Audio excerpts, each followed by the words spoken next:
வணக்கம் உறவுகளே. அடியேன் ஜோதிடர் குபேந்திரன் பேசுகிறேன். இப்போ ஒரு பதிவு நான் போடுறேன். அது என்ன பதிவுன்னா பார்த்தீங்கன்னா, நீங்கள் பிறந்த நட்சத்திரமும் உலோகமும், அதாவது மெட்டல். இப்போ நம்ம ஒவ்வொருத்தரும் ஒரு நட்சத்திரத்தில் பிறந்திருப்போம் இல்லையா? இந்த நட்சத்திரக்காரங்க என்னென்ன உலோகத்தில் வந்து மோதிரம் அணிஞ்சா நமக்கு நல்ல பலன் கொடுக்கும் அப்படிங்கிறத இப்போ நம்ம பார்க்கலாம். சரிங்களா?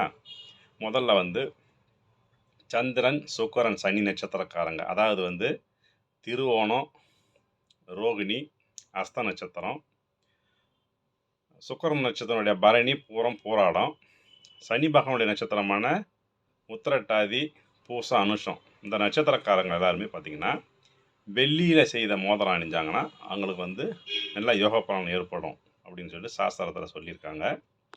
அடுத்ததாக செவ்வாய், கேது இந்த நட்சத்திரக்காரர்கள், அதாவது மிருகசீரிஷம், சித்திரை, அவிட்டம், அஸ்வினி, மகம், மூலம் இந்த நட்சத்திரக்காரங்கள்லாம் பார்த்திங்கன்னா செம்பு உலோகம் இருக்குது இல்லையா, அந்த செம்பில் வந்து மோதிரம் செஞ்சு போட்டுக்கிட்டிங்கன்னா உங்களுக்கு வந்து நல்ல பலன் கொடுக்கும். அது எந்த கையில் போடணுன்றதை வந்து நாங்கள் ஜாதகத்தை வச்சு தான் சொல்லணும். சரிங்களா? அது பார்த்துக்குங்க.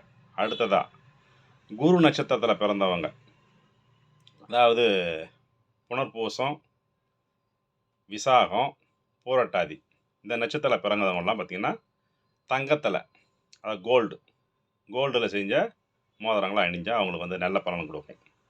அதுக்கு அடுத்தது புதன், சூரியன், ராகு இந்த நட்சத்திரத்தில் பிறந்தவங்க, அதாவது வந்து ரேவதி, ஆயில்யம், கேட்டை, கிருத்திகை நட்சத்திரம், உத்திர நட்சத்திரம், உத்திராட நட்சத்திரம், திருவாதிரை, சுவாதி, சதயம் இந்த நட்சத்திரத்தில் பிறந்தவங்கலாம் பார்த்திங்கன்னா